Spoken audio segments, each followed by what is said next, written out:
Sabies que la cosmètica ebrenca ja és internacional? Espai Aruna Cosmètica, guardonada amb el premi Organics Clean Awards 2022, el millor producte facial.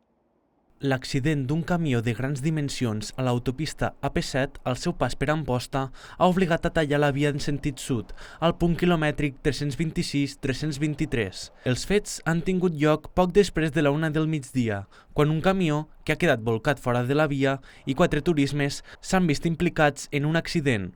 El Servei d'Emergències Mèdiques ha informat que 7 persones s'han vist afectades, totes en estat menys greu. Una ha estat traslladada a l'Hospital d'Amposta i els altres 6 a l'Hospital Verge de la Cinta de Tortosa.